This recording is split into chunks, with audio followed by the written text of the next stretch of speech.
155 of the Pittsburgh Nerd Podcast. I'm Sean. And I'm Ian, and this is the only podcast that says, Brothers, I am calling from the Valley of the Kings with nothing to atone. A dark march lies ahead, and together we will ride like thunder from the sky. May your sword stay wet like a young girl in her prime. Hold your hammers high. okay. Yeah. That's for Ant. I'm sure he recognizes that. But for those who don't, that is the song Hail and Kill by Man of War. I've been in I refer to it as dragon metal. I'm sure there's another name for it. I'm sure somebody, but like bands like Man of War gets into like, it's, battles between men, but like other bands like Hammerfall. I was listening to Hammerfall on my way here. I'm like, that's all like Dungeons and Dragons, but to like heavy metal. Right. Like Swedish heavy metal with like a Dungeons and Dragons theme to it and shit. I like every once in a while I just go down a rabbit hole of that shit, and I'm just like, oh, this is good stuff. This gets the blood pumping. That's right.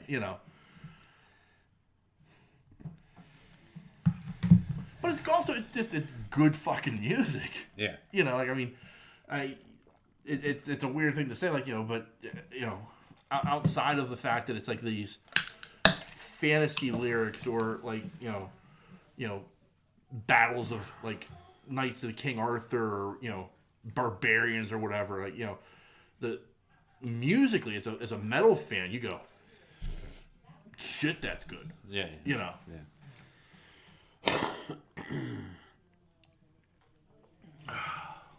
So how are you, sir? I'm good, man. Yeah.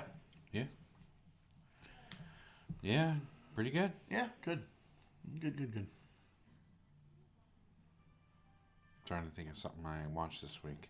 I watched Reacher. I was that's on my list. I'm probably gonna watch it tomorrow before the Super Bowl. Yeah, I finished it. Yeah, It's pretty good. I like it. yeah.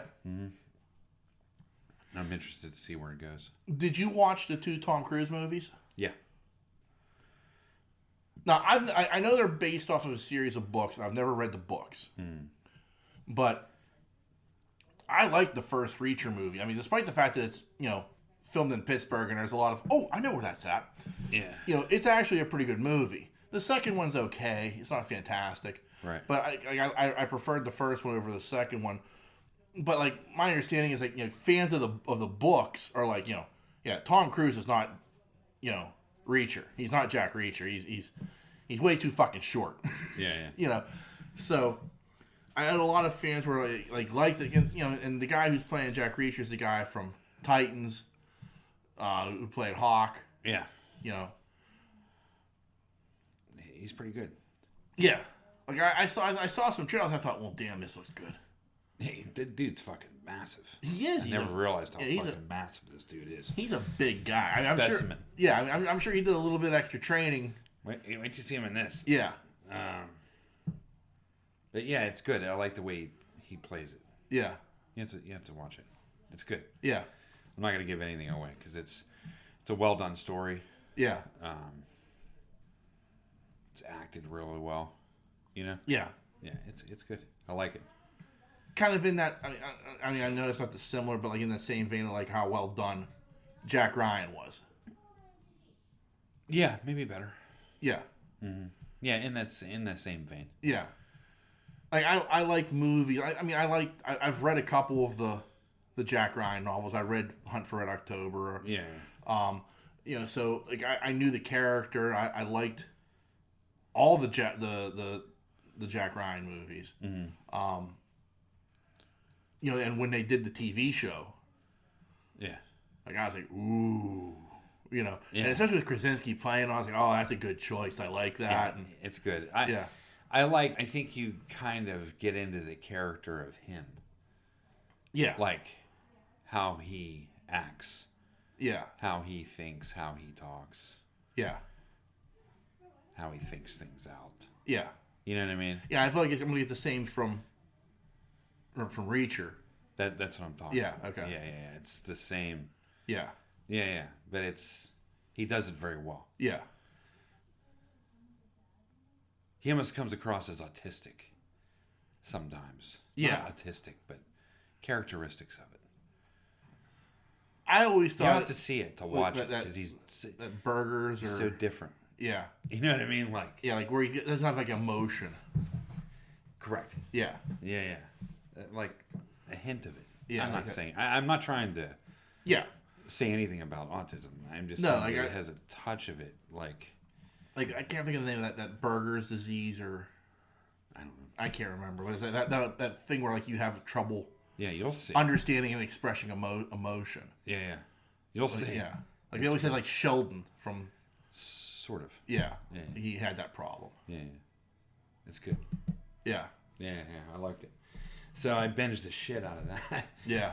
And I finished that Korean series. Okay. The zombie series. Yeah.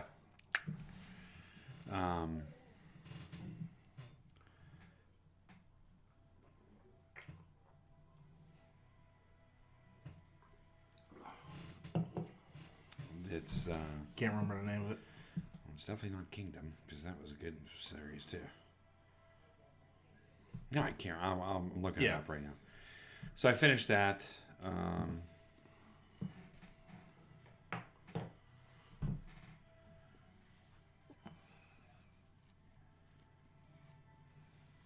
Jesus. All of us are dead. Okay. Phenomenal. Yeah. Yeah, it was just. I mean, it has its South Korean. South Korean. No, well, yeah. I'm just gonna say Korean. Yeah, it just has some Korean jokes. Yeah. As they usually put in. You know what I mean? There's always that guy. But as a whole, I thought this was a really good series. Yeah. Like, I like Sweet Home. Is that what it was called? Yeah. But that one I had to really pay attention to. Yeah. Because it was in captioned. Yeah. This one, I think it was in captioned. I'm almost sure Sweet Home was. This is dubbed in English. Yeah. So I liked it even better. Yeah. And the dub was pretty good.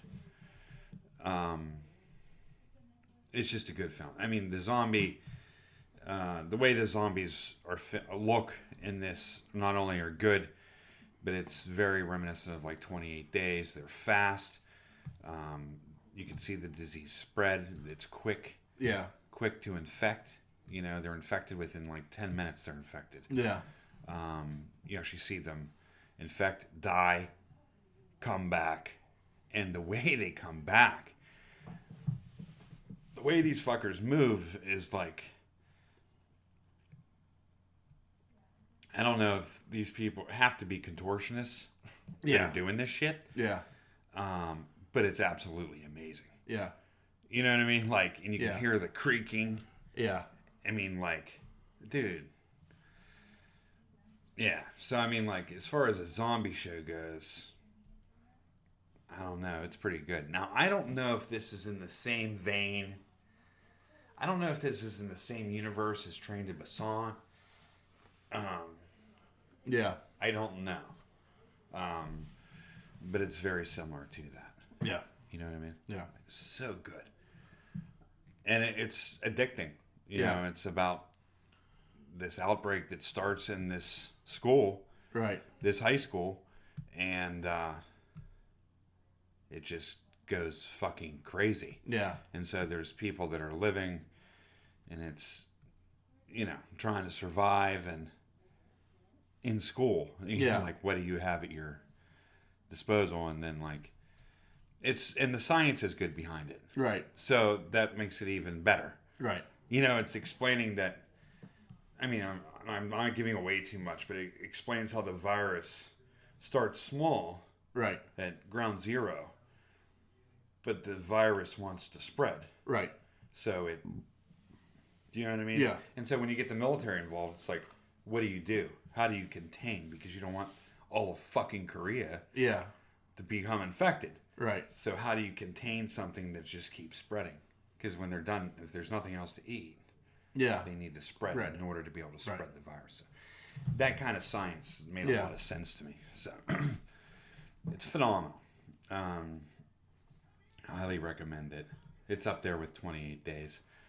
Just because it's like, not the sequel, the first one. Yeah. I like how fast paced it was. Yeah. These kids are in situations and it has drama. Yeah. And some romance, not much, but high school romance. Yeah. You know. It's good, man. I can't say enough about this series. I just really like this series. So that, I don't know if I mentioned the other week that I started 1883.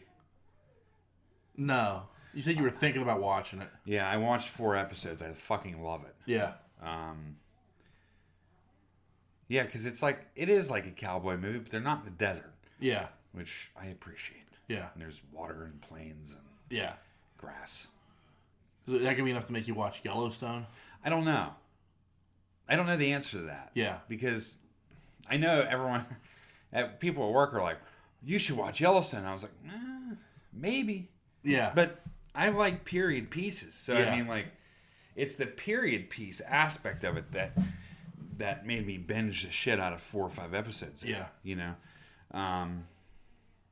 I like that. Yeah. You know, and I'm a huge Sam Elliott fan. So, that's the catcher for me. Right. I'm not really a big Costner fan. Right. So, you know. Yeah. It's not enough to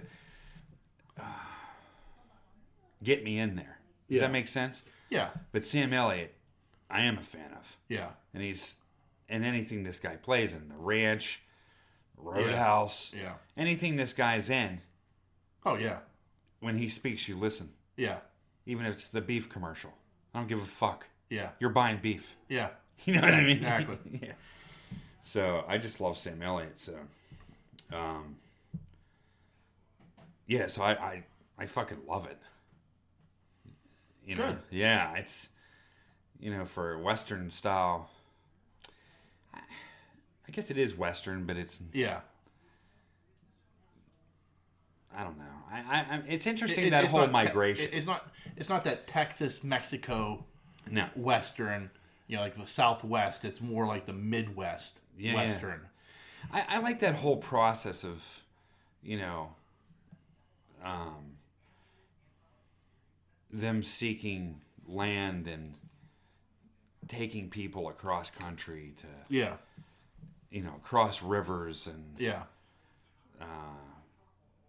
Native Americans and right, you know, because at that time period, everything was so uneasy and bandits and shit like that. And right, it was such a horrible trail. Yeah, you know what I mean. But I find it interesting and it's narrated by what's that country? Is it Tim McGraw? I think so. Yeah. Yeah, he's phenomenal. Yeah. Like I had no idea that dude had acting chops like that. Like that. I mean, I think he did something else. I want to say this guy's pretty good. Well, he did the football movie. Yeah, Friday Night Lights. Well, he did. I thought he did. Wasn't he the dad in the guy that played for Baltimore? Oh, Sandra yeah, Bullock. yeah, that movie. Yeah, no, I think you're right. I think he was in that, but I could have swore.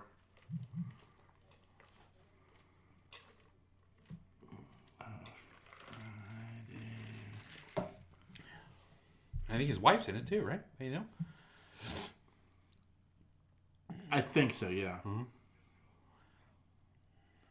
Yeah, he was in Friday Night Lights. He played like one of the players' dads. And it was like one of those deals of like, you know, I'm part of the last Perman team that won a championship. I've got one of these and you never will. Yeah. Because you don't have the balls to do what I did. You know, like that type of dad. Yeah. You know, and like, you know, like at the end of it, like, you know, it was a good movie, like, you know, but like he was very good in it. I think that was like one of his first acting roles. Yeah, and he was just playing this like complete dickhead of a dad who was just like, you know, you don't have the guts to do what I fucking did. Yeah, yeah. You know. Well, in this, I mean, he's of course the main character, one of the main characters, and his wife. I think that's her, Faith Hill. Yeah, yeah, I'm pretty sure she's. And they have a daughter. Yeah, and it's narrated by the daughter. Okay. Really good narration. It reminds me of River Runs Through It, sort of. But it's really good. Yeah. And so he plays the dad, but they also have flashbacks to the Civil War. He's a former commander. You know what I mean? And so is Sam Elliott. Yeah. And now they're kind of doing that. Well, he's doing this, and Tim McGraw is trying to just get his family to Oregon or something like that. Yeah. And so that's the path they're taking, and it's just really good. Yeah. I mean, there's a lot of money invested in it, and it looks authentic. Yeah. You know, which I appreciate from period piece. It's a really good show. Yeah. Yeah. So hats off to that show.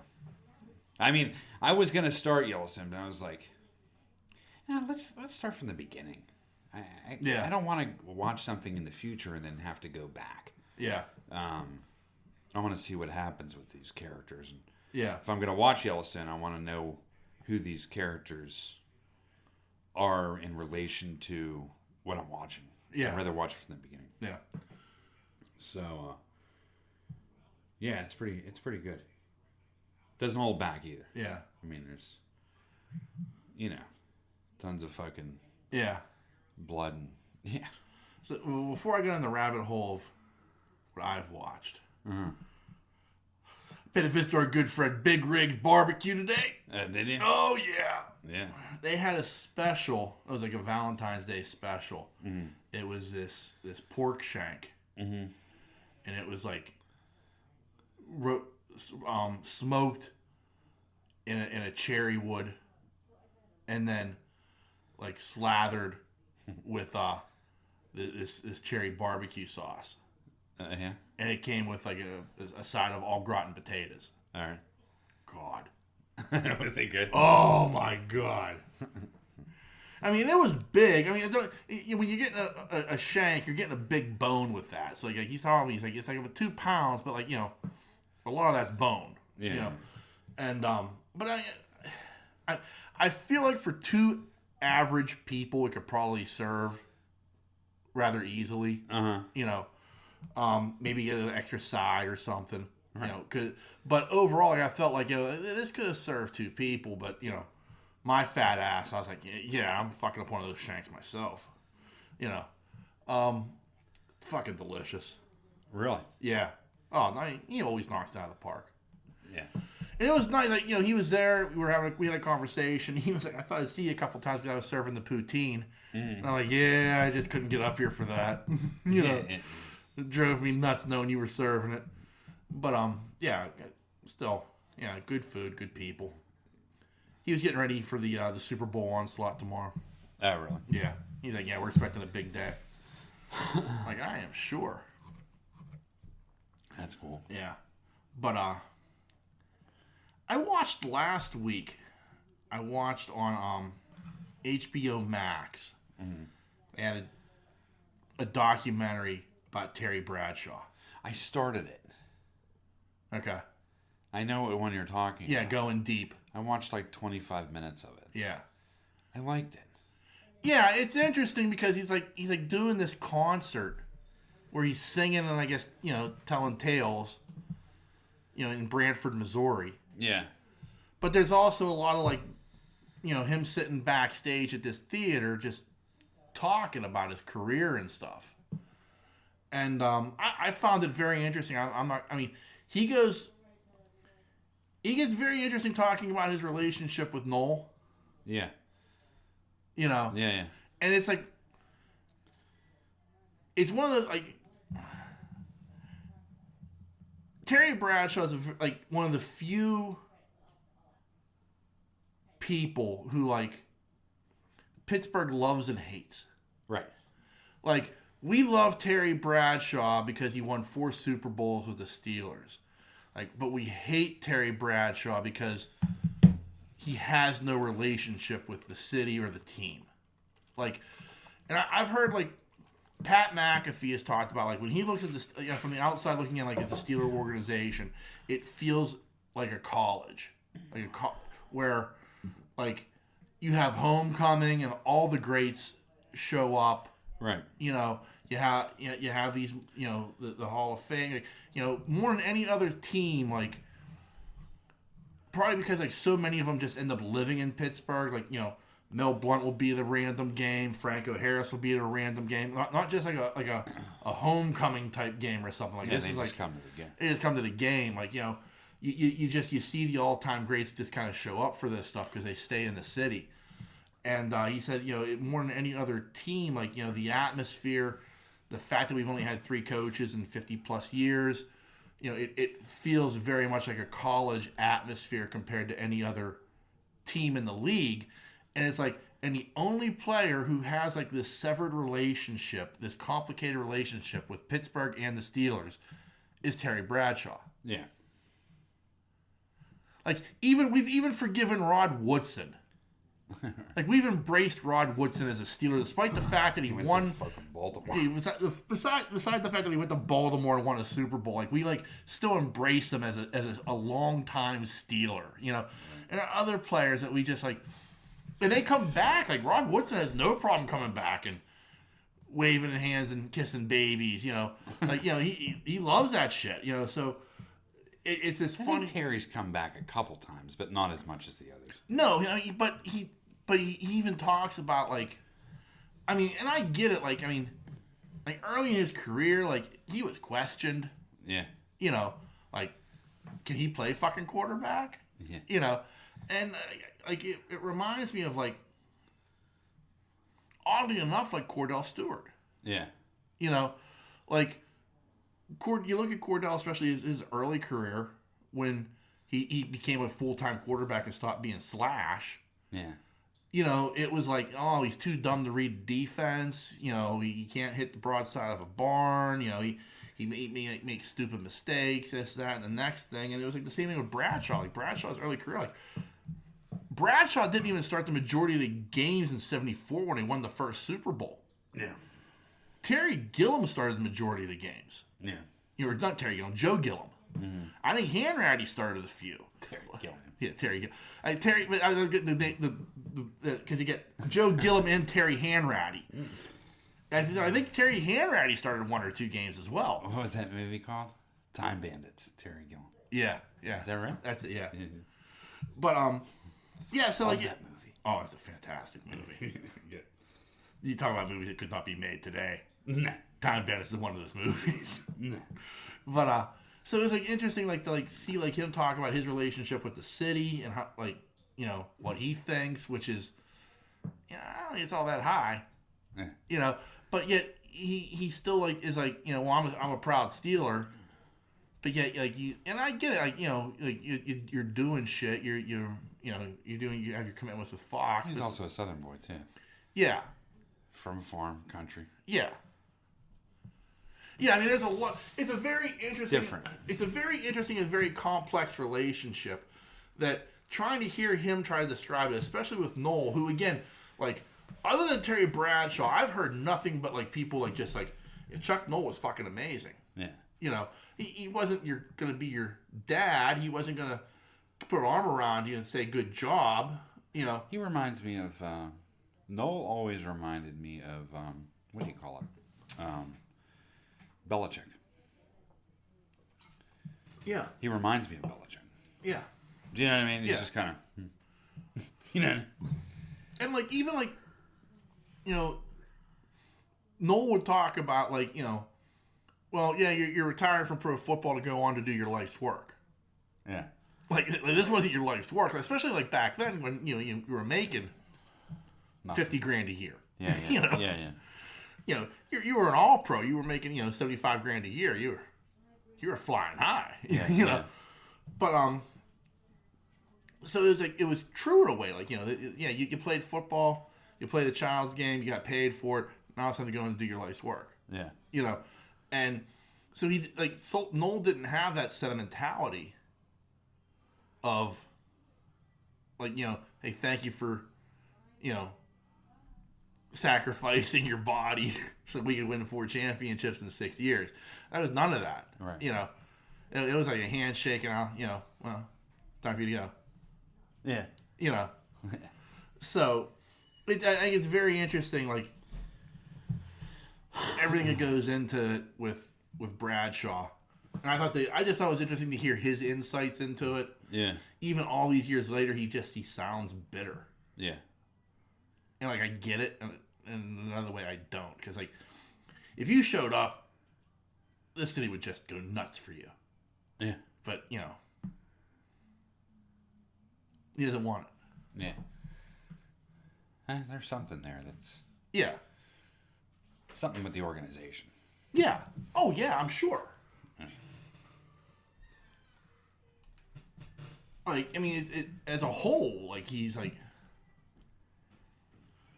I mean, even, like went out of his way to, like, praise Roethlisberger at the end, like, you know, with his retirement and everything, like... And I was, like kind of thinking to myself, like... do we really want that from Terry Bradshaw? You know what I mean? Like, I mean...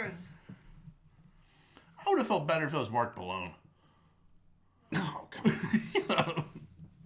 Fucking Malone. Where's David Woodley giving his praise? He's a former Steeler quarterback.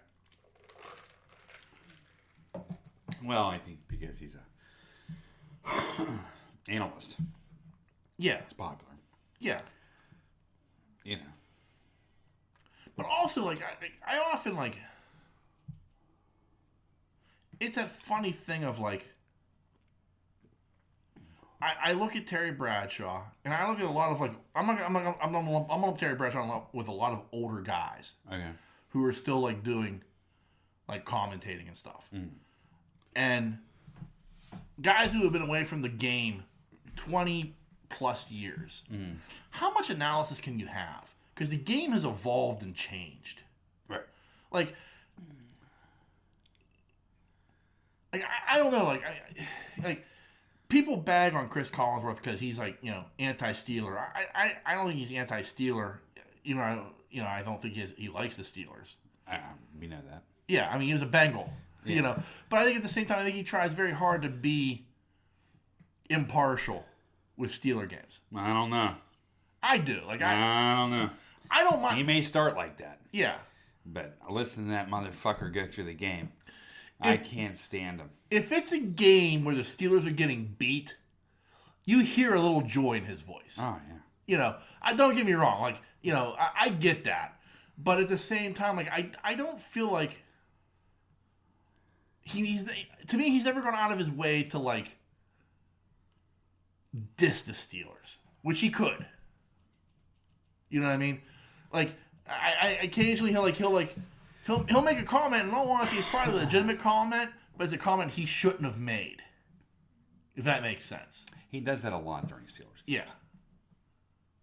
I get to a point where I just want to hear him shut the fuck up. Yeah. Like, he jumps on that other team's bandwagon so fucking quick. Oh, yeah. Like, it's, like, instant.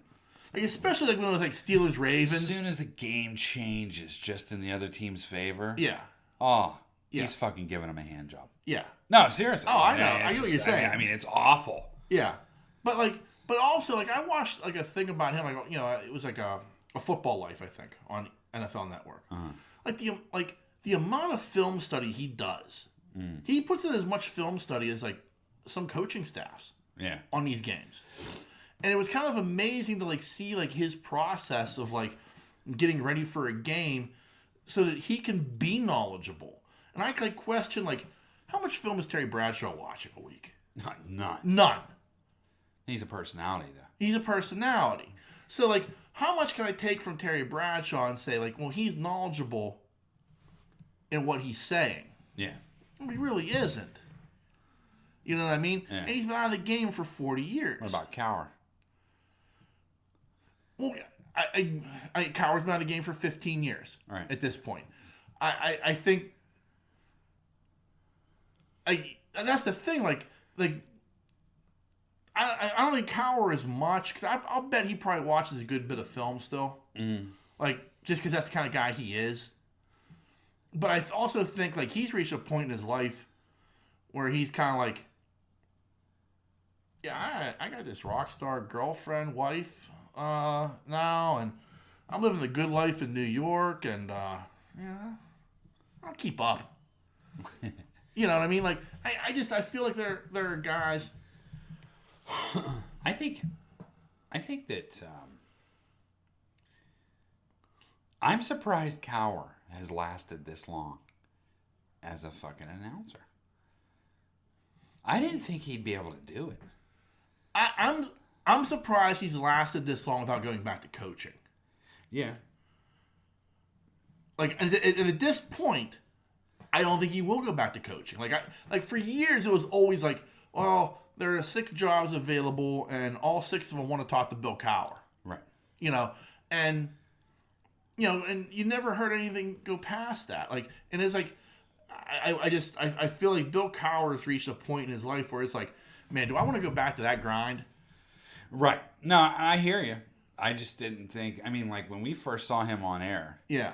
Or at least I did. I was like, ooh, one of these kids is doing his own thing. Yeah. Just tirade. Oh, you know yeah. what I mean? Like, it just looked so odd. And he sounded weird, too. Yeah. When he first started. But now you can see where he's gotten comfortable with it. Oh, yeah. Very comfortable. But in Yeah. the beginning, he was like... Yeah. Like, reading a teleprompter was hard for him. Yes. You know? Yes. You know what I mean? Like, Yeah. And it was like, wow, this guy doesn't fit here. No. This guy, like, you got to see that chin on the field, not on the fucking, you know? And he did. He fucking melded well. I'm happy for him. Yeah. Because I think Cowher was a good coach. Yeah. You know what I mean? Oh, Like, yeah. I thought, I mean, you talk about expressionism in a game. His expressions and shit like that in a game. I mean, he would get wild. I mean, But, I mean, that just shows his passion for the game. I mean, the game, he jammed that picture, that Polaroid picture in the referee's pocket at halftime. Yeah. I mean, he's embarrassed by that now, he says, but like, back then I was like, fucking tell him, Bill. You would get pumped up watching the game just by watching fucking Cowher. Oh, yeah. I mean, he would fucking take players and pull them in and be like, did you ever fucking do that again? Yeah. And fucking let them go. Yeah. You know what I mean? But, in the same respect, 6 plays later, he's fucking patting him on the ass and saying, all right, good job. I mean, you know what I mean? Like, Kissing Cordell on the cheek. yeah. But you know what I'm saying. Yeah. Like, he forgave. Yeah. But he was the type, he was so it's the word reactive. Yeah. You know what I mean? Like I don't know. I just felt like Cowher was a pretty good coach, man. Felt like you wanted to play for him. Oh, Even yeah. at home. Yeah. I want to fucking go to war with this guy. Yeah. You know what I mean? And I can barely throw a football. Yeah. You know what I mean? Like I'll do whatever that dude says. Yes. I will try to block Ray Lewis for you. Yes, I will do it, sir. Yeah. Yeah. Yeah. He's motivational. You know Yeah. what I mean? Like, Tomlin's different. A different way of communicating, I guess. More eye-rolling. I don't know. I think Tomlin's biggest fault, in my opinion, is... And I think it's starting to wane a little bit because he was so young initially, like he was too close to the players. Yeah. Like, he was bebopping to the music. He was doing he was right there with the players because he was 32, I think, or 33. And the average age on the roster was 29 or something. So like he was right there in that same generation. And I think as he's gotten older, that's kind of waned a little bit. I think he still keeps up, but like I don't think he's like as tight with his players as he used to be. Yeah. I agree. Yeah, I agree. That's one of those weird things of like being a young coach like that. But at the same time, like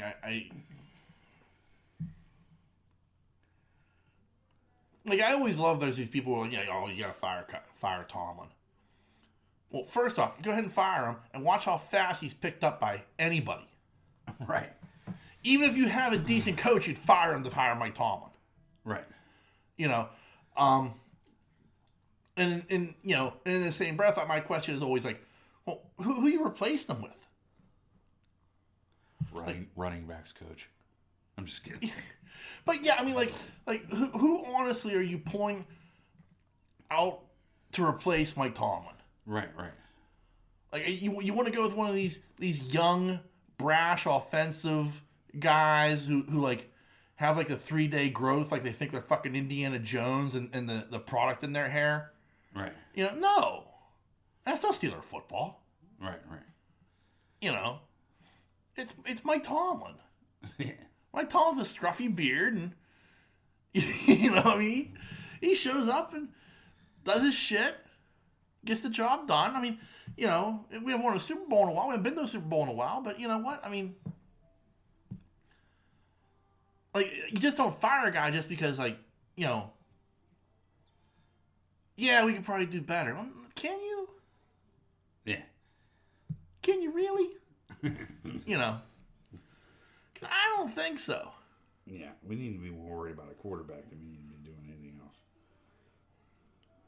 I think there are other pieces. Offensive line. Yeah, I think there are other. Like, I'm hearing all this talk about, like, in the draft, like, oh, you got to trade up and get Kenny Pinkett. Or, you know, like, no. Stay where you're at and build. Build this line. Build, you know, you go with Mason Rudolph for a year, maybe 2. Maybe you end up in a position where you can go get a decent quarterback. But, like, I wouldn't go, like, I hear, like, oh, you got to trade for Jimmy Garoppolo. Like, no. Yeah. He's just a fancy Mason Rudolph. Yeah. You know? You know, like, you know what? Like, a guy like that, like, I don't want. I wouldn't want to trade away assets to get him. Yeah. You know? Yeah, you need to worry about that offensive line. Yeah. You go, oh, you sign Marcus Mariota. You know, nah, I don't think. I just stick with what you got. Like, and trust me, like, I'm not going to tell you that Mason Rudolph is the savior of this football team. No. Neither is Dewey Haskins. No. But at the same time, you got to build the other pieces around that and then go get your quarterback.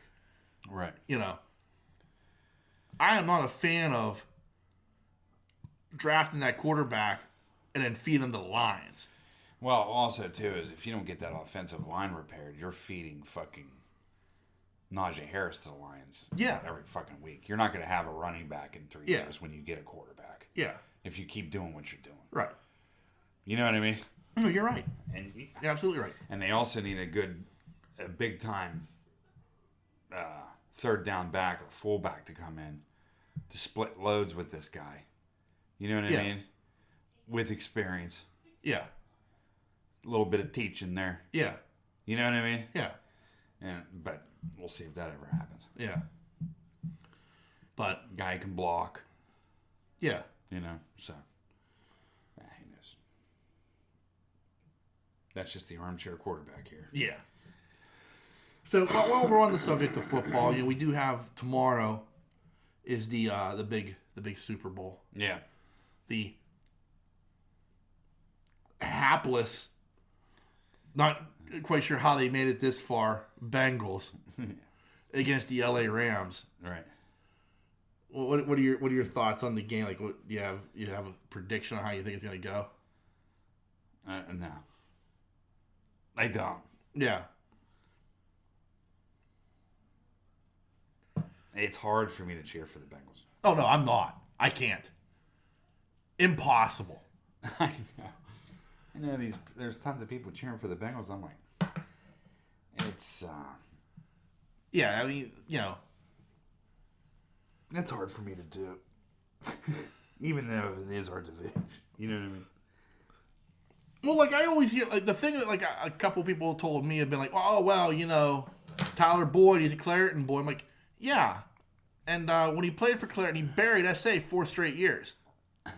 So, no, I'm not rooting for Tyler Boyd. Yeah.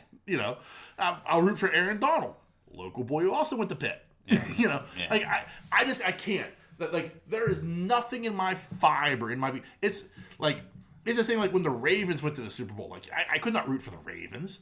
Like I mean they could be playing Nazis and I'd be rooting for Nazis. Like, it'd be the one time I'd be like Hail Hitler. Like I can't do it. Like I can't root for the Ravens. I can't root for the Browns. I can't root for the Bengals. All right. And like my hope is like this burns to the ground for them. Like this is like their shining moment, and like Joe Burrow like gets destroyed in this game to the point like the next time he takes a snap next season, he just has PTSD from all the hits he took from Aaron Donald and Von Miller. Yeah. Like, and he can never throw a pass in anger again. Like, it's just, like, that's my hope, is like, they just decimate this Bengal team to, like, back to the Stone Age, and they start all over again being the hapless Bungles. Yeah. Okay. Yeah, I mean. Yeah, so I don't have any predictions. Yeah. I don't.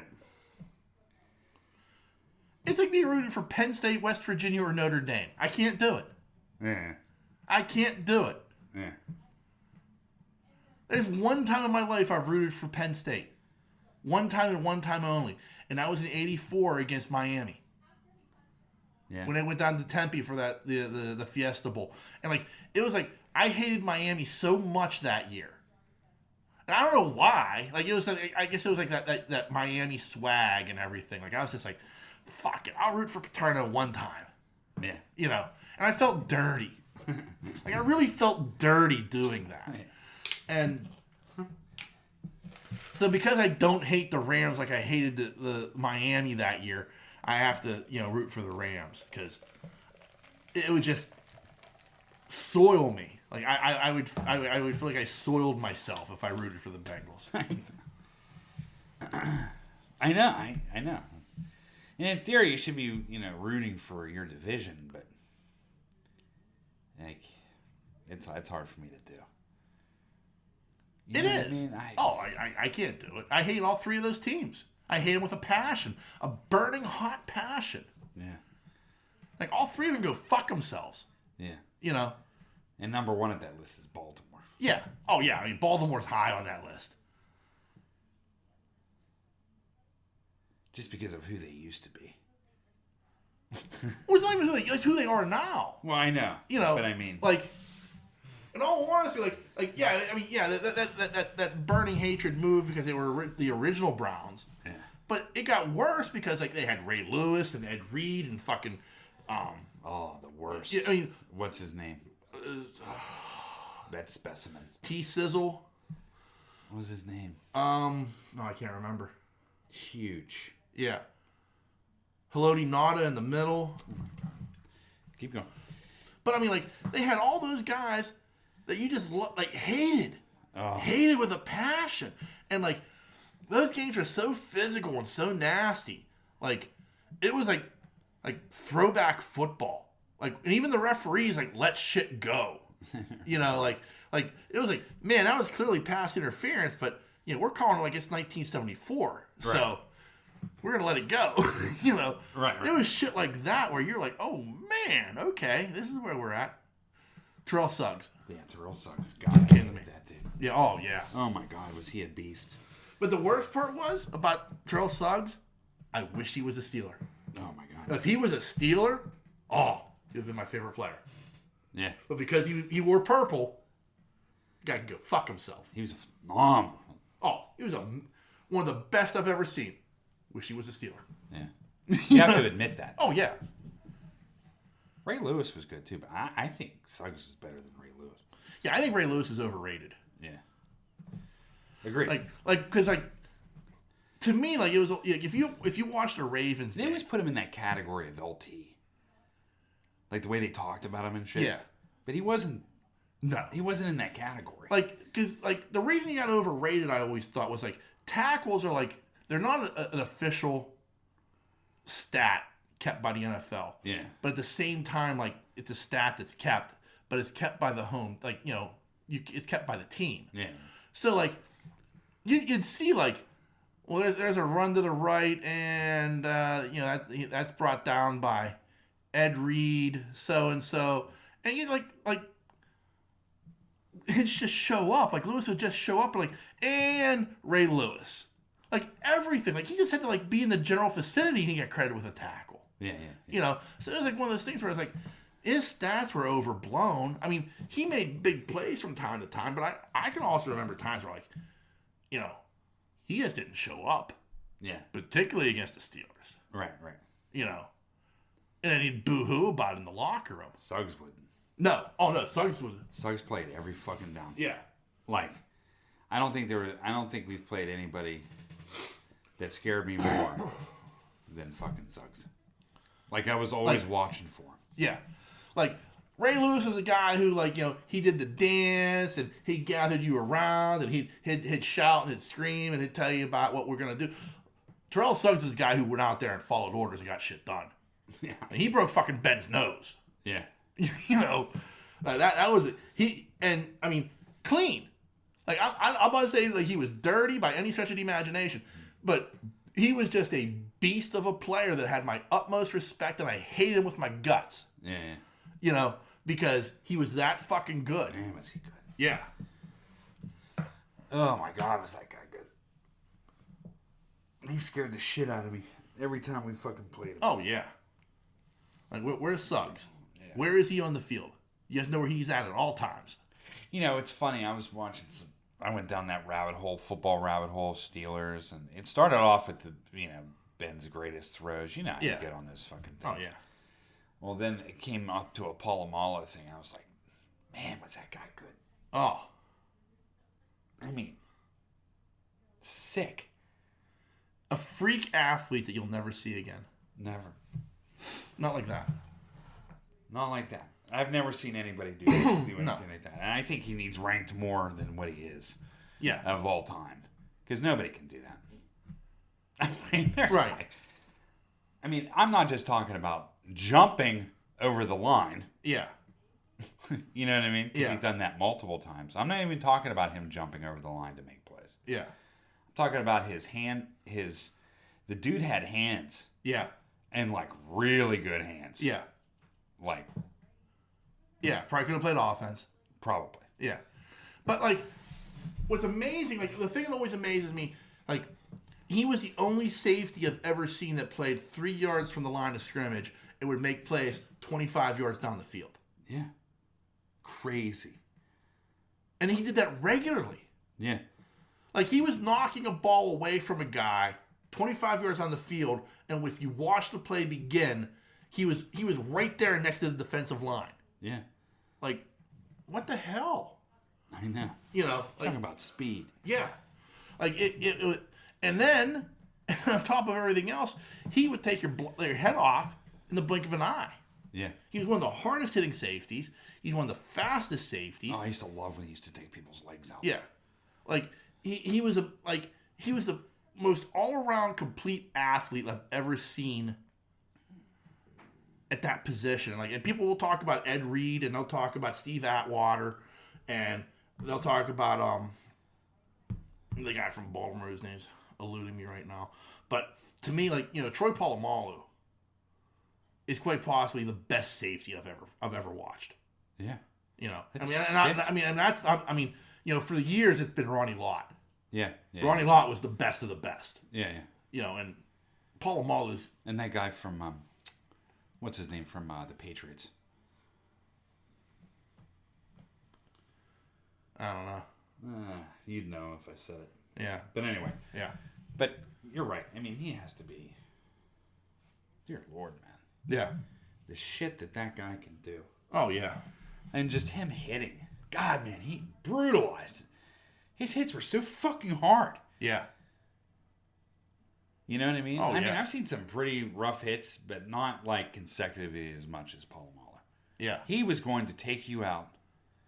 If he had the hit on you, he was taking you out. Do you know what I mean? Did you ever see the hit he had at USC that labeled him as a dirty player? Nah. Well, I probably did. But It was a punt. Uh-huh. And the ball wasn't anywhere near being caught yet, and he just came flying down the field. Can you imagine him coming down 50 miles an hour? Yeah, like 100 miles an hour, and the punt returner, he's still looking up, and Polamalu just clocked him. Just like ran right the fuck through him. Really? Like at 100 miles an hour. Like the guy never even saw the hit. Like I thought he was dead. I legitimately thought he was dead, at that point. And it was just like, and the ball like still hadn't come down. Like, you're like, holy hell! Like, how fast did he get there? And it hits in the spot where the guy was. Right. When you realize his speed. Yeah. You know what I mean? Like, yeah. But I loved when I like watching Troy play. I mean, I like the over the line stuff, but I waited for those hits, and I especially waited for those hits where he'd take their legs out. Yeah. It was unbelievable to me. Yeah. Like he would completely fucking flip them upside down. Yeah. He would just take their whole lower body. Yeah. Just gone. run through it. Run through it. Yeah. Like, can you imagine getting hit like that? No. I mean, don't get me wrong. I mean, running backs are, they're powerful. I mean, like, or tight ends or receivers. Yeah. I mean, they're powerful. I mean, they built themselves up to this level. Yeah. You know what I mean? Like, they can take that hit, but when you get a missile coming into your fucking lower body like that, that's gotta hurt, man. It's gotta. I mean, and just his straight up tackling was pretty good. I mean, like, just rough. He was a wild man on the return, though. Oh, yeah. If he got that interception. Oh, yeah. But his hands were so fucking good. I mean, he was catching balls that receivers should have been catching. There was that one, and they called it incomplete. And, that was complete. Yeah, the one against San Diego. That was most definitely complete. Yeah, like where he like scooped it up. Yep. Like, oh yeah. I mean, that was ridiculous. But how many times has he done that? Yeah. And it was complete. Yeah. And continued to do that. Yeah. And it was complete. And that ball was complete. Yeah. This wasn't an immaculate reception or anything. There was Yeah. no discussion. I remember the play. Yeah. I mean, he had that ball. And he was in the air. Like he was vertical to the ground. Right. And in the air and like had his hand on the ground when the ball came down. Like it was like ridiculous. His ability to catch and his awareness of where the ball was was like a sixth sense. Yeah. And it's true. I'm not just saying this because I'm a Steeler fan, but I am in a sense because I watched him for so long. Yeah. That, I mean, just look at all of his other interceptions. Yeah. All those low to the ground interceptions Yeah. that he got, not to mention all the phenomenal catches he would just pull out of the air. Yeah. I mean, the dude had he had better hands than a lot of receivers have. And the one against like the Ravens in the AFC Championship game, like salt that game away. Yeah. I mean, that was a ridiculous return. Yeah. One of my favorites is when he intercepted one against Cincinnati. I think it was his rookie season. And I think it was Carson Palmer's rookie season. And they were roommates at USC. Uh-huh. And Polamalu is coming down the field, and like the last person left is Palmer. And Polamalu just lowered his shoulder and ran right through him to get to the end zone. Really? Yeah. Like Carson Palmer, I thought we were friends. I guess not. When you're in front of me and get to the end zone. Right. If I'm going to get to the end zone, we're not friends. Brutal. Yeah. On the field, he just became this freaking monster. Yeah. But once he got off that field, he was supposedly he's one of the nicest guys on earth. Yeah. Oh, yeah. Like you would join a cult to be with this guy. Yeah. You know what I mean? Like, he's that down to earth and like... Yeah. Always soft-spoken, of course, but I mean, like, loves his family. Yeah, you want to talk, you're like, I just want to thank, first off, God for giving me my God ability to kill people. And I want to thank my family for letting me have the time to do this. And, and you're just like, what? Who is this man? Yeah, where did this guy come? And, he goes on the field and becomes like the fucking Tasmanian devil. Oh. I agree. Yeah. He's just this specimen. Like there's a switch. Like, I mean, I know there's a switch. Like, everybody has a switch. Like, right. Like, I mean, I'm gonna get the old Ed Bundy Al Bundy gift for this. I mean, I had a switch when I played football. Like, I'd go from like right before the game, I'd hit that switch because it's time to turn it on. Yeah. But like his switch was like monstrous. Like, right. How do you go from like being like mild mannered Clark Kent to fucking the Joker? Yeah, exactly. Every tackle he made, a volcano erupted. Yeah. You know what I mean? Holy fuck. Yeah. He was nuts. He was. Man, was he a good player. He might have been one of the greatest Steelers to ever play here. Oh yeah. I mean, he's got to be in the top. I mean, that's not hyperbole. Like, I mean, he is legit. Like, I've been watching football for 40 plus years. I can honestly say he's one of the greatest players I've ever watched take the field. Yeah, we were lucky. Yeah. I mean, I feel lucky that I got to watch Polamalu play. Yeah. You know what I mean? Yeah. Like, he's that fucking good. Yeah. And you just waited for him. Yeah. Like, talk about like a weapon to have in your backfield. You know what I mean? Oh, yeah. Not only just for blitzes. I mean, you know what I mean? But, I mean, he could pick up a blitz if he wanted to. Having him back in the secondary. Not knowing where he's at. I mean, it's just constant confusion for their defense. Because they got to worry about that guy. But not only that, but, like, it makes you appreciate, like, a player like Ryan Clark even more. Yeah. Because Ryan Clark was, like, half the time, I didn't know what the fuck he was doing. Yeah. But I had to make sure I covered, in case he fucked up, which wasn't often. But I had to make sure I was there to cover up just in case. Yeah. He was usually right in what but like, I had no idea. Yeah. There was no communication because I didn't know. He was playing off of instinct. Yeah.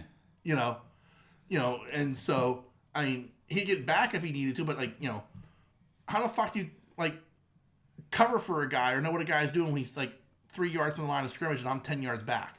Right. Like, there's no communication there. But I knew how to play it. Yeah. And, trusted he knows what he's doing. Yeah. That's crazy, man. Yeah. All right, let's go. Holy shit. Yeah. So, we were talking about, now I want to get into it, the Book of Boba Fett wrapped up this week. We haven't talked about it that much, so I guess we talk about it as a series as a whole. So spoilers if you haven't finished it. But what did you think overall of the series? I like the series. Yeah, It's big. It wasn't like, I don't know. I liked it. It gave some background to him after Sarlacc. yeah, You know what I mean? Which I liked. Yeah, I liked it.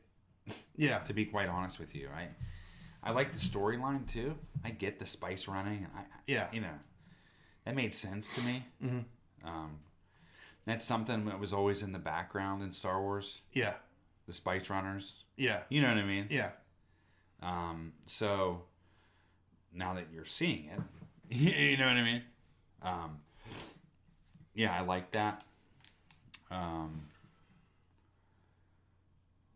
as a series, I liked it. I like how Fett. I like that whole thing with the Sand People too, or Tusken Raiders, yeah, whatever you want to call them. right. But I also liked how he tried to build up. He needed some muscle, and he got these people that would give him muscle. Yeah, You know what I mean? The only thing I didn't like.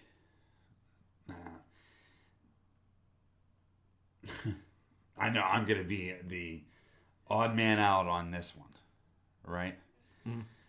But I actually don't like that the child is back. okay, So, don't get me wrong. I loved Grogu. I love him yeah, to pieces. I liked him in that the Mandalorian episode, which was within Boba Fett. right, And I liked him throughout so far. But the end, I didn't like the fact that he was actually there. I liked the fact that he popped up in that little cockpit thing. Yeah. No, I thought that was cool. Yeah. But I don't really want the Mandalorian. I wanted to see another story of the Mandalorian. And I know that seems weird. No, I get what you're saying. I don't want Grogu the sidekick. Right. I want to see a new Mandalorian in some other situation. Because that's what it is. It's all situational. Right. And now he's, can't go down the path of Mandalorian. He can't even consider himself Mandalorian anymore until he redeems him. Well, okay. You know what I mean? So this is where it gets weird. Okay? Because, like, in many ways... So let me first say, like, I thought the Book of Boba Fett, the series as a whole was very good. I didn't think, like, I wish the Mandalorian wasn't a part of it. Okay. Like, I liked those episodes, like those 2 episodes that like focused on like him, and then the whole thing with Ahsoka. Yeah, like Ahsoka, and I mean, that was fantastic, and Luke, like that was all great. I wish that had been part of the Mandalorian and not the Book of Boba Fett. Yeah. But I also get why they did it, but at the same time, like I wish they hadn't. I think they did it because I don't think Boba Fett could stand alone. To be quite honest. Right. I mean, I thought the series was good, but I don't think it was that good. Do you understand what I'm saying? Yeah. And I think they needed that boost. Right. To say, hey. Yeah, that's what I'm saying. I mean, we need a season 2. I get why they did it. Right. But at the same time, I kind of wish they hadn't. I wish they had found a way to make Boba Fett work as a standalone. I don't think that Boba Fett is a character that you gravitate to. Mando is more of a, even though he's monotone, you still gravitate toward him. Right. Boba Fett, you don't really gravitate toward. Do you know what I mean? But I don't know if it's because of the actor. But you did. Yeah. You know what I mean? Like, I mean, for years it was... Oh, yeah, you did. Boba Fett. Yeah. Boba Fett's the baddest motherfucker in the galaxy. But he went out like a bitch. But I don't think that's translated into the series right. from fans. Does that make sense? Right. And I think that's part of what the fans' complaint is. Yeah. I think when what people were thinking they were going to get, when you take Boba Fett, when you take Fennec Shan, when you put them in this, the underworld of the Star Wars universe, and you throw in Robert Rodriguez. Yeah. I think people were expecting something much more violent. Yeah. They were expecting the mariachi. Correct. In Star Wars. And I'm sorry, like Disney's not gonna let you have that. Yeah. Like I thought people were like pissed at the finale of the series because they were expecting it to be more violent. Well, I mean, I don't know. Having 2 Gamorrean guards thrown off of a cliff, like that's about as violent as you're gonna get from Star Wars. Right. Like it was very Robert Rodriguez in my opinion, but it was Robert Rodriguez toned down by Disney. Right. Which I understand why they do what they do. Yeah. You know what I mean? Like you can't have El Mariachi. You can't have those movies, those Robert Rodriguez movies that you like. They're just blood and gore and just people shooting shit up. I mean, you can't do it in a Disney world. Yeah. I think he did as good of a job as he could, but yet I also get where people were saying, like, man, I was expecting something much, much more violent. Right. You know.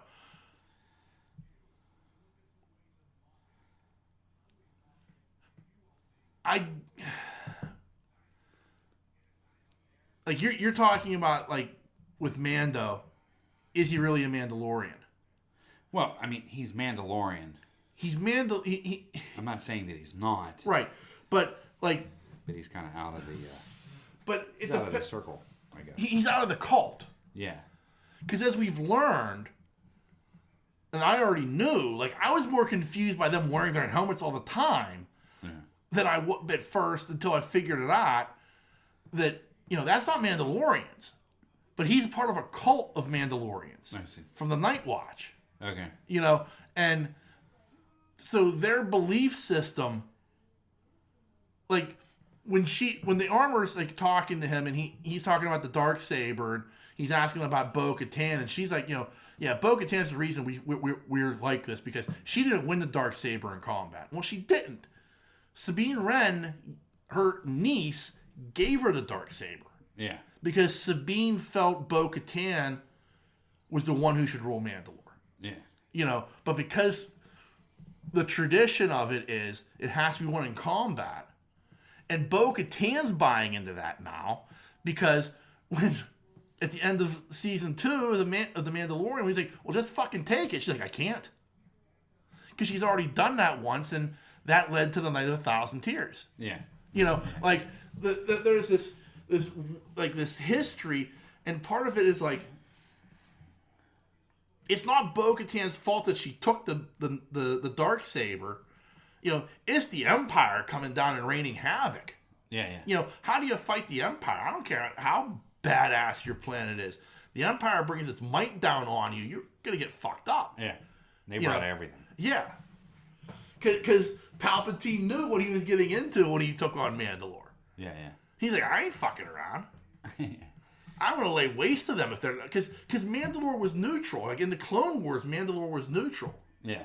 You know, and even when Maul ruled Mandalore, they remained neutral. Like, he wasn't siding with Palpatine, and that pissed off Palpatine. Yeah. You know, so... Like, it's one of those things, like, you know, if you're gonna remain neutral, if you're not gonna join the Empire, we're just gonna fucking wipe you out. Yeah, yeah. And that's what he did.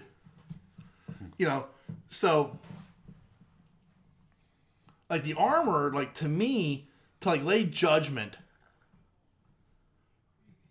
on the Mandalorian and say, like, yeah, you're no longer one of us. Like, I'm kind of like, yeah, kind of gotta go fuck yourself. Yeah. You know what I mean? Like, I some of these traditions I get, but man, like, you are you're a cult. You know? Yeah, yeah. And he's probably gonna be better. Like, and I think part of what is going to be his journey now is kind of trying to figure out what's right and what's wrong for him. Or kind of who he is. Yeah. Like, it was funny, like, you had that moment between him and Boba Fett where, you know, he's like, I made you a promise, I'm going to stay. And he's like, you believe that shit? And he's like, yeah, I do. He's like, I'm glad you do. Otherwise I'd be getting my ass handed to me.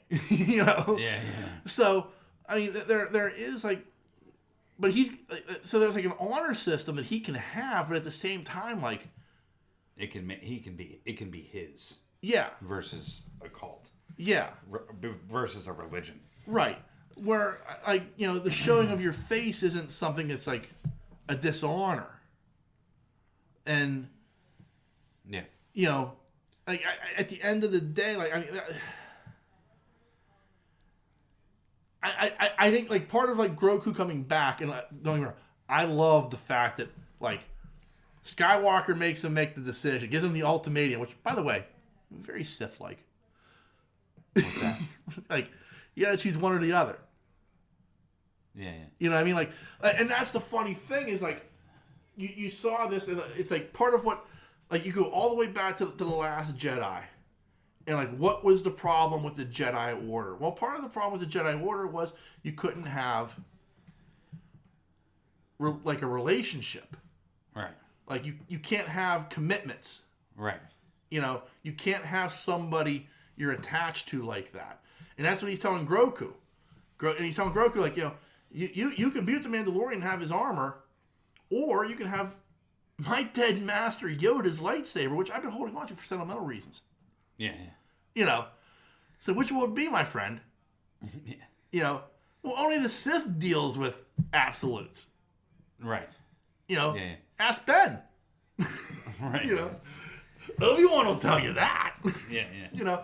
So it's like right then and there you see the first mistake Luke is making by holding on to the dogma of the Jedi, much like Mando holds on to the dogma of the Children of the Watch. Yeah. And this cult that he was raised in, essentially. And so at some point, like, Grogu, I feel, is going to be the bridge for Mando to leave these ways and find his own. Yeah. You know what I mean? And that's why he has to be there. But I love that he just he's like, yeah, fuck it. This shit ain't for me. I'm going back with Daddy Mando. Yeah. Someone holds up 15 toes and doesn't give me one. Yeah. Fuck yourself. Yeah. What's wrong with you? Oh, fuck, man. Give me that dark saber. Yeah. I'll rule Mandalore, motherfucker. But yeah, I like that. Now, I mean, I think what's going to be interesting is, so you have this force-sensitive creature or person in Grogu who doesn't, like, he's got training, but, like, he's not fully trained. Right. Like, what is his future hold? Yeah, I don't know. Because Ahsoka, it's the funny thing of, like, Ahsoka is, she's not a Jedi. But she's fully trained, right? But she's basically fully trained, yeah. Mm. Like, she was Anakin's apprentice. And the run in the family moment was a good... whole... Yeah, I'm a friend of the family. Yeah, that's pretty good. But, like, so she was Anakin's apprentice back in the day. And, she was framed for a bombing, and the Jedi Order, like, turned their back on her. Like, yeah, you're fucking guilty. Yeah. And she's like, no, I'm not. You know me. You know I wouldn't do this. Yeah. But the evidence was mounted against her until she proved herself, innocent. Uh-huh. And at the end of it, they're like, well, we'll reinstate you. And she's like, nah, you can go fuck yourself. You turned your back on me. Right. You said you said my character didn't meet your criteria because you thought I did something I didn't do. Yeah, go fuck yourself. Yeah. And Anakin chases after her. Mm. He's like, look, don't do this. Don't turn your back on the Jedi. I know it sucks because, trust me, I think about quitting all the time. Yeah. I got shit going on that, you probably know. I'm not that good at hiding this shit. Yeah. I'm fucking Padme. Yeah. And enjoying it a lot. Yeah. And because of that, I think about quitting every day. Yeah. So, but you can't. And she's like, no, I got to go my own way. In her own way, like, here she is now. But again, she was fully trained when she left the Jedi Order. Yeah.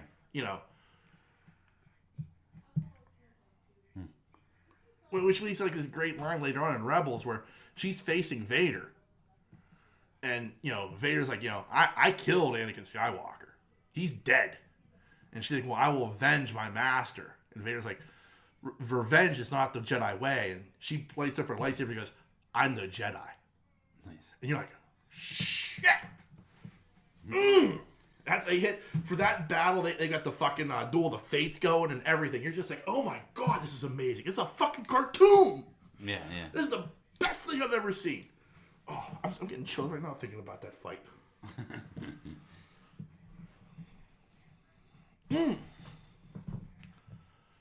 So are they going to do an Ahsoka series? Yeah. Do you like her as Ahsoka? I do, yeah. I like, it's that thing of, like, I got watching that episode of The Mandalorian with Rosario Dawson. I got over the voice because her voice is like, her voice. Yeah. I know her voice from the cartoon series, and Rosario Dawson doesn't match that, and I got over it quickly because it's very clear that Rosario Dawson watched those cartoons and worked very hard to get the little mannerisms of Ahsoka Tano down. Mm-hmm. Like, crossing her arms and that little smile that she gives, and like there's all these little mannerisms, like there's a way that she stands, like every little thing that. And it's weird, like, because you think to yourself, like, how detailed could this be as a fucking cartoon?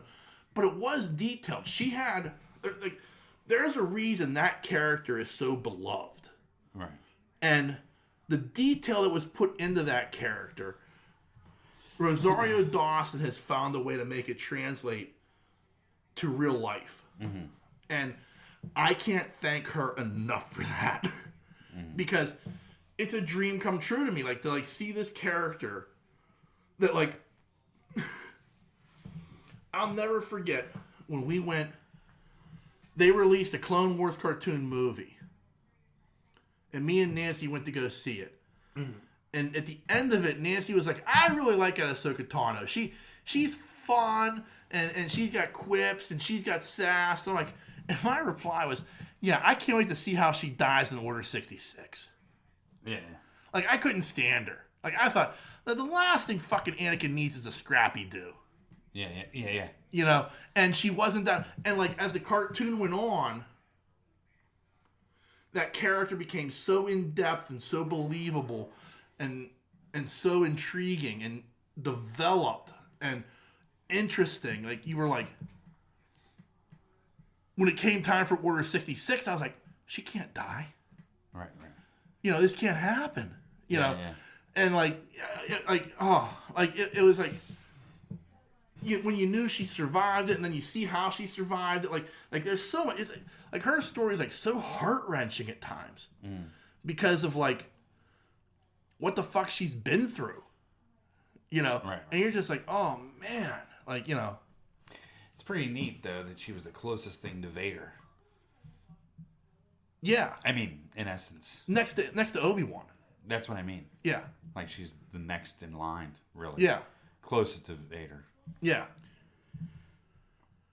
Aside from Palpatine. But. Yeah. But like Anakin, like what Vader was like, yeah, the apprentice lives. And Palpatine's like, well, can you handle this? Like, I'll take her fuck out. Yeah. And like when it comes down to it, he tried to. He's like, join us or die. And she's like, yeah, you can go fuck yourself. Yeah. I ain't making that mistake. I see what you've become. Yeah. And I it's amazing to watch like her story. Right. Like, I mean, it's a weird thing to say because it's like, you think to yourself, like, it's just a fucking cartoon, but it's so well done. Yeah. Like, both Clone Wars and Rebels is so well done. And her story is so well done. Like, I can't wait to see what the live action series is going to be. Yeah. Because I want to see what her character does next. That's the great thing about a great character. It's like, I want to see what happens next. Like with the Mandalorian, I want to see what happens next with him and Grogu. Like, what's next for them? Yeah. And it's the same thing with Ahsoka. Like, I can't wait to see what is this series going to be. Yeah. Where is she going with it? Like, and is it going where like when she invoked the name in that episode of oh god, I can't think of his name. Thrawn? Yeah, Thrawn. When she's like, where's your master? Where's Thrawn? Like, I was like, oh shit. Oh shit. I mean, like, even that, like, shit like that is just like, it's why I'm so happy Dave Filoni's like so big a part of this, because it's like shit like this couldn't happen without him. Right. And it's like him and Favreau, like, God bless them both. I mean that. Let's pray right now for them. Like, because it's shit like it's shit like that moment between Luke and Ahsoka. I'm just like, you're so much like your father. Yeah. Like, that's a good and a bad thing, right? But like that moment, like the only thing I wish I would have seen, and I've seen it like as a cartoon, like a comic, where Ahsoka's like, well, I like she's meeting Luke for the first time, and she's like, well, I knew your father, and Luke tells her, well, at the end, he found the light again. And she breaks down and cries. Yeah. Because because she blames herself for Anakin turning. Okay.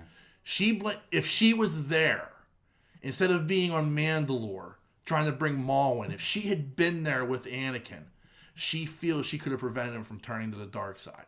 But she left him. She left the Jedi Order and she left him. And that's something that she blames herself for. And so for her to, like, break down like that, and, like, because Anakin found the light at the end, means so much. So, like, to have seen that in, like, real life, to have seen that moment play out would have been amazing to me. Like, the comic is nice, but it's not canon. But I would just like to see, like, how she would have actually reacted to, like, Luke telling her, like, Anakin found the light at the end. Because of the blame, the weight that she carries, that was her fault. Yeah. And if she had been there, she could have prevented it from happening. Yeah, I don't think so. I don't think she could have prevented it from happening. Do you? I don't think so either. I think that was destined. But I also, but, like, there's a part of me that's like, if it had been her holding that lightsaber to Palpatine's throat and not Sam Jackson. You think she'd have done it? Yeah. Like, I don't think there would have been any hesitation. I think she would have told Anakin, like, this is the right thing to do, and you know it. Yeah. He's too powerful. We have to take him out. Yeah. But because of the corruption that he felt the council had, that Sam Jackson saying that to him didn't carry the weight that it would have coming from somebody like Obi-Wan or her. Right.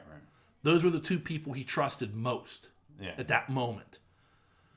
But he felt the corruption ran too deep, and that's assassination. But I think if they come from Ahsoka, like I think he still would have gone down a darker path. Yeah. But I don't think he would have become Vader. You know what I mean? Like I think it would have been something where, like, Christopher Lee level. Yeah, exactly. Yeah. With the bent sabers. Yeah. Oh. I love shit like I love little details like that. Mm-hmm. Like her lightsabers. Like, one's long and one's short. Yeah. The blades match, like the long one and the short one, because it's like broadsword and like a broadsword and not a katana, short sword. Yeah, but that would be like how like you would realistically fight. Like, you wouldn't have two lightsabers of the same length. Right. You would have one long, one short for that style of fighting. Yeah. And that's like so amazing. Like, that's what I always liked about Harry Potter too, on how each one of them held their wands differently. Yeah. That's just a little.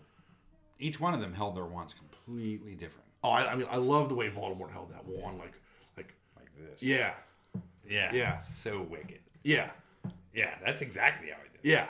That overhand, like with the almost like Obi-Wan with a lightsaber. Correct. It was like such a badass look. Like, you're right. Like, it was shit like that. Like, little things like how somebody held their wand. Yeah. Is like, because what's his name? Dumbledore held his wand like this. Yeah. Like, he had he did like a wrist twirl with his when he did stuff. But then Snape held his kind of like with like just a couple of fingers. Yeah, and he did the same type of sword. Yeah, it was very interesting. Like, it was a very delicate hold. Yeah. Like, with his, like, it was a very interesting hold. Yeah, it's weird if you look at all of them, how they all hold their wands. Each one holds it their own way. Yeah, which I find very interesting. Yeah, that's very nerdy. I know. That is. Yeah, it is. I know. I get it. But it's true. I'm sorry, but each one of them. Even Bellatrix holds her wand. Yeah. Like, you know what I mean? Like, it's, I don't know. It's just kind of like the way they hold it is how their personality is. Yeah. Does that make sense? Yeah. I know. That's fucking nerdy. Yeah. Oh, yeah. That's good shit right there. It is. I mean, it's true. Yeah. Oh, I would love to see Darth Maul again. In any kind of form. Well, I mean, watch the cartoons because you get a lot of them. I know. It's such a waste. It wasn't a waste. That battle was good. It is, but like at the same time, it's a waste because it's like Lucas understood the mistake that he made. Yeah.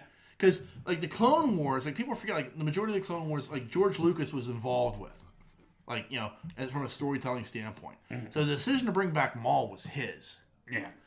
And it's like George like realized like, yeah, I kind of fucked up with that one. That's my bad. So this is how I'm gonna make it good. Yeah. And it kind of fucks you over because you think to yourself like, what kind of stories could you have gotten in the movies if Maul had been the villain for all three? He probably should have been. Yeah. You know what I mean? Yeah. Because you already created the, what am I trying to say? The catalyst for the next three by killing Qui-Gon. Yeah. Do you know what I mean? Right. Similar to the first, where Vader kills Obi-Wan. Do you know what I mean? Like, well, here's the thing. Like, and I've heard Dave Filoni talk about this because he's like talked to George about it, and he's like, that battle is called Duel of the Fates for a reason, because the fate that hangs in the balance is Anakin's. Yeah. If Maul wins, who knows what happens to Anakin? But if Qui-Gon wins that fight, he has a completely different upbringing in the Force, because Qui-Gon has a different way of looking at things. If he wouldn't have been a brother, he would have been a father figure to Anakin. Right. Which was what Anakin needed. Right. And Anakin would have had a different sense of the Force from Qui-Gon than he did from Obi-Wan, because Obi-Wan bought more into what the Council was teaching than he did with what Qui-Gon was teaching. Yeah. And so at the end of the day, the death of Qui-Gon decides the fate of Anakin. Right. Because now he's being taught by Obi-Wan. And Obi-Wan didn't want to teach him in the first place. Right. He just took it on because Qui-Gon asked him to. Yeah. And he treats him more like a brother than he does like a son, which is not what Anakin needed. And so at the end of the day, like, Anakin and Obi-Wan love each other, yes, but they love each other like brothers and best friends. And Anakin needed something different, which is what Qui-Gon would have given him. And so Qui-Gon losing that fight sets everything in motion for the next 6 movies. Right. Because of his failure to beat Maul. Right. And that's like, oh shit, that's deep. Right. Like, it makes you revisit that fight and like understand the true weight of it. And you're like, oh wow. Yeah. Because like you realize that like the second you see in Clone Wars, Anakin and Obi-Wan in that elevator going up to visit Padme. Uh-huh. And they're like joking around with each other, like they were brothers. Because Obi-Wan was probably too young to fucking take him on, right? And Anakin was too old to be taken on by somebody that young, and Anakin had 0 training. Yeah. So they were brothers, and you could tell that. Yeah. In that you thought to yourself, well, that's endearing. It makes like this what's to come even more heartbreaking. But the reality is that's not what Anakin needed. Right. He needed Qui-Gon. And if Qui-Gon wins that fight, there is no Anakin turning to the dark side. It probably changes the direction of the Jedi Council, and it changes what Palpatine's plans. Right. Yeah.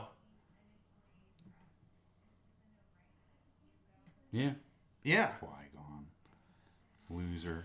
Well, I mean, but he becomes in many ways, oddly, probably the most important character in the entire first 6 movies. Qui-Gon Jinn. Yeah. Mm-hmm. Because he's the renegade Jedi who, like, Obi-Wan's like, if you would just listen to what the fuck they're saying, you could be on the council. He's like, no, they're wrong. Like, the Jedi Order would have been completely different. Right. But only Qui-Gon saw that, like, they were blind to their own weaknesses. Right. And they wouldn't listen to him because he was the only one saying it. And then even his Padawan was disagreeing with him. Right. Like, how are you right and everybody else is wrong? Yeah. You know? How Yoda, Samuel fucking Jackson, you know, all these guys. Right. But you're right. The blue dude. Yeah. Come on. Yaddle. Yaddle. Yeah. Yeah. No, I get it. So. Yeah, it's funny. You know, it's funny. You know, they go through that whole thing, and you know, they get to these new movies, and Yoda shows up, and he's like, "Man, fuck the books." Yeah. That was in the past, and that was wrong. But I think the part of that, though, is Yoda understanding, boy, were we wrong. Yeah. No, I know. That's what I'm getting. Yeah. Like, this dogma that we lived by Right. wasn't right. Right. You know? And because of that, a lot of people suffered for a long fucking time. You know? Right. Like, if we had listened to Qui-Gon, you know? Exactly. You know? Hey, Luke, let me tell you this story about this one Jedi. Yeah. Qui-Gon Jinn. You've probably seen him in Taken. Right. Let Anakin fly a ship, for Christ's sakes. Yeah. Let him go. Yeah. Give him an X-wing. Let him fucking take it around the block. Yeah. Let him shoot some shit. Yeah. Get him involved. Keep him out of trouble. Yeah. Nah. Nope. Make sure he goes to the Sand People. Yeah. Yeah. Maybe we should let him visit his mother more often. Yeah. Like, what is that? I never understood that. I couldn't. That's the Jedi way. You sever your connections. But, like... terrible. Yeah. So, I mean, looking back at it. Yeah. God, was it horrible. And Luke was, he was actually in the perfect place. He didn't have any parents. He had an uncle and aunt, which were killed. Right. So he was a loner. Right. Do you know what I mean? Right. It's very interesting that Luke never turned. Well, if you had, there were all the fucking pieces in place for that boy to turn. Right. But, like, it's this oddball thing, Leia, though. no, because she had parental figures. Yeah. Well, she did lose. They did lose. Yeah, she lost the entire planet. Alderaan. Yeah. Anyway, good. But, like, it also becomes that thing, though, of, like how did he sever his connections with Leia and Han? Like, at that point, like, when we see him in episode 6 of the Book of Boba Fett, what's his relationship with Luke and Leia, or Han and Leia? At that point. At that point. Like, is he like, yeah, I gotta go do my thing, and don't bother me. Yeah. Because according to this book I just read, right, it was written like 10,000 years ago. Yeah, connections are bad. Yeah, exactly. And then what did he do? Like, on the birth of their son, go, okay, you want me to take him? Yeah. I got milk where I'm at. Yeah, we got these fucking MILF herders or whatever down here, and he can suck right from the teat. Yeah. You know what I mean? Like, did he just come get the child and say, hey, I'm going to raise him? It's not like, you got to think. Like... Did you just send R2 in an X-Wing? Right. Like, R2's like, okay, we'll take the kid now. Yeah. We're taking him to Hogwarts. Yeah. Well, it's not even that. Like the younglings were young.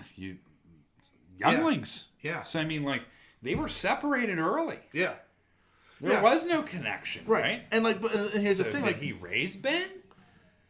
That's where it kind of gets kind of fuzzy, because from my memory, as memory serves, the younglings were like, that's what they did. Yeah, so when did Luke come? It's not like they went to school and went home. But, Leia makes it clear that she made a decision to let Luke teach him.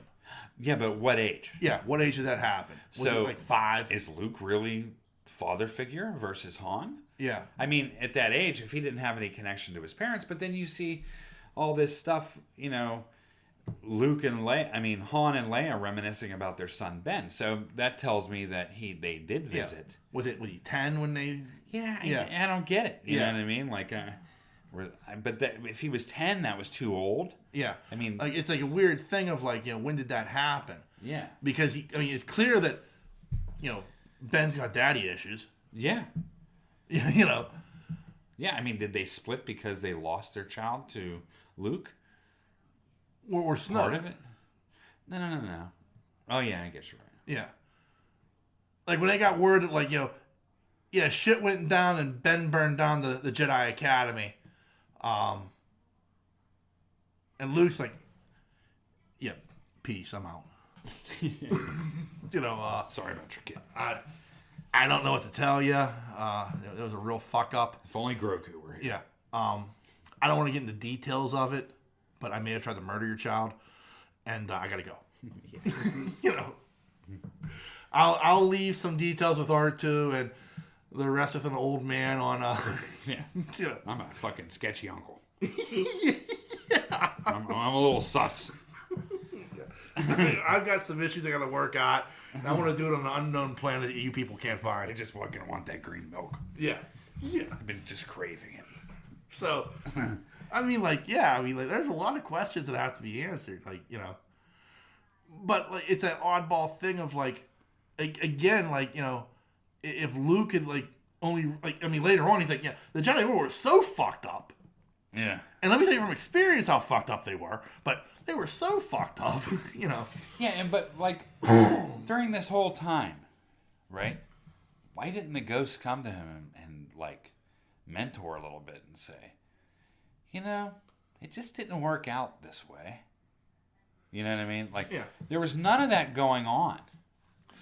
I know we're going down holes in stories, but I mean, why did it take Yoda so long to go, fuck the books. Yeah. I'm going to burn down the whole fucker with this bolt of lightning. Kind of Sith-ish. But what I'm... Yeah. But, why, we're just going to let you find out on your own. We knew this was going to happen with your nephew. Yeah, we knew you were going to fuck up. Yeah. We thought we'd let you do it. Yeah.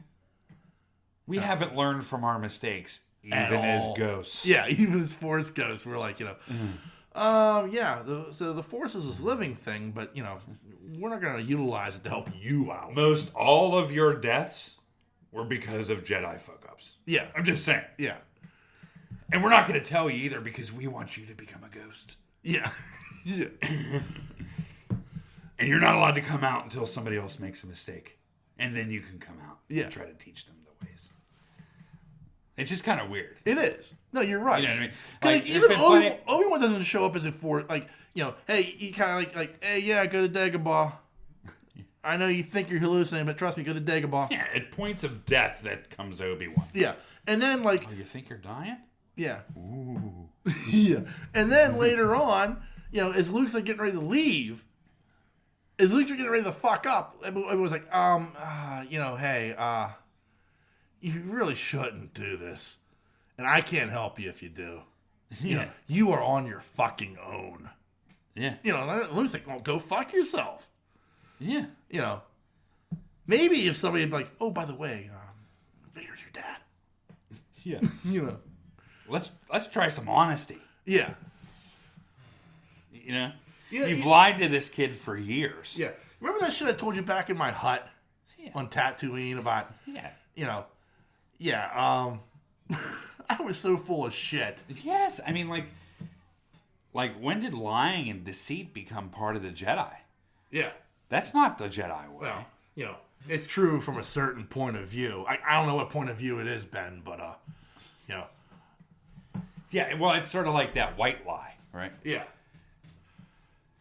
I get you. Yeah, you can say, because Anakin kind of says it. Vader says, I killed Anakin Skywalker. Anakin Skywalker's dead. So, well, if Vader can say that, well, so can I. Yeah.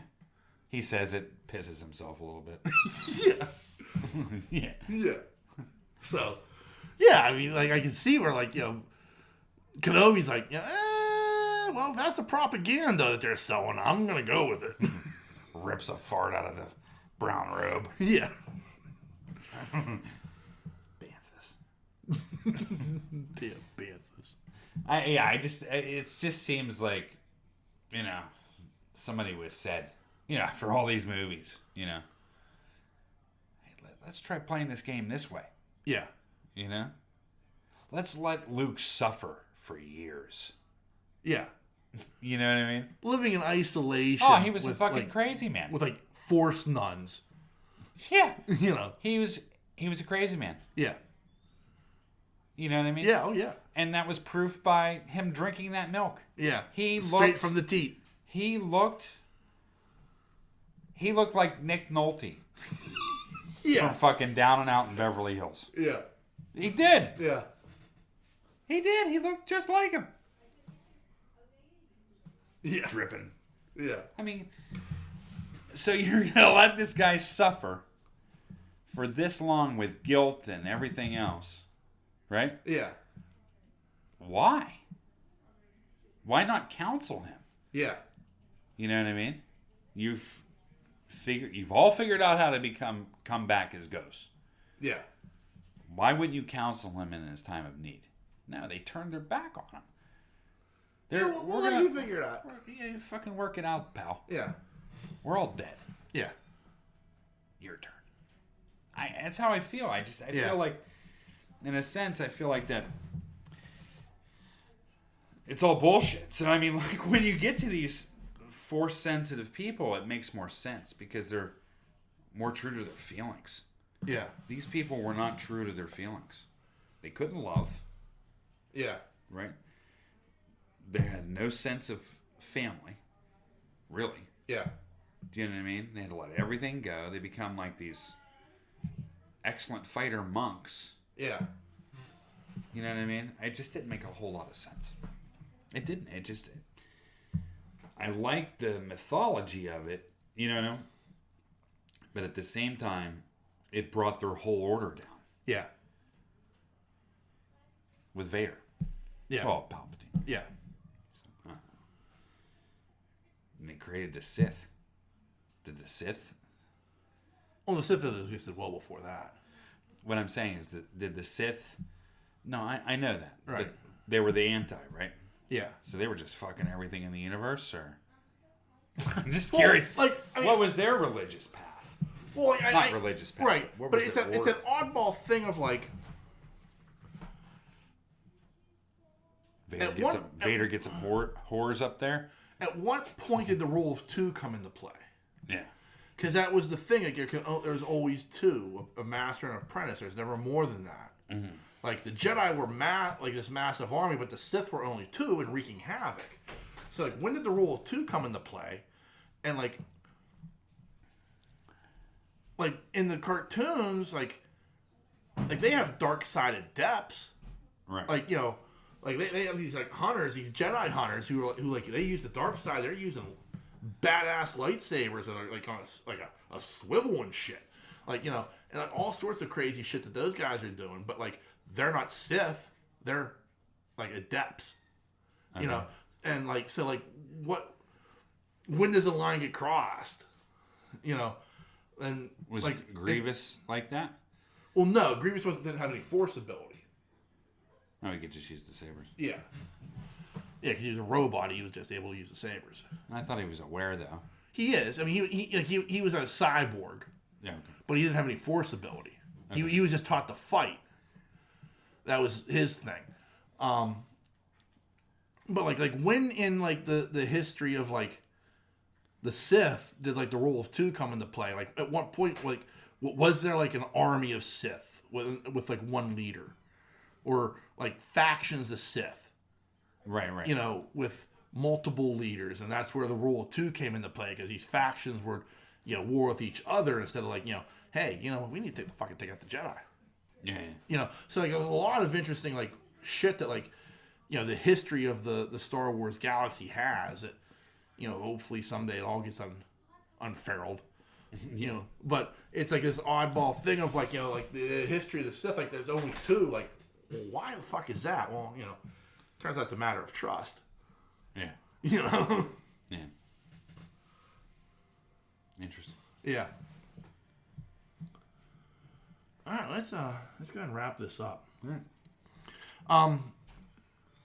I do want to acknowledge Superfan Thad sent in an email. He sends in an email every week still, but we just don't read it because it usually has nothing to do with the show. And again, this one pretty much didn't, but he was upset because we have been reading Lex, aka Cheeto, his emails that he has sent in. And my reply to you, Thad, is simply this. The reason we read his emails is because they actually have something to do with the shows that we've done and not just a bunch of dick and fart jokes. Okay. So there you go. If you'd like to send us an email that pertains to what we've talked about today, unlike Superfan Thad, you can send us that email at pittsburghnerd@yahoo.com. You can also find us on Facebook and Twitter. Just search Pittsburgh Nerd Podcast. We're very, very easy to find. We are a member of a number of podcasting networks. You can find us on the Tangent Bomb Network, the Weeby Geeks Network, and the Pod Breed Network. Just give them a Google search, and you'll find all the other great podcasts they have to offer. And as always, we want to thank you, dear listener, for checking us out each and every week. Can't thank you enough for your time and or patience. Yeah. So on that note, the dreamer has awakened. Peace.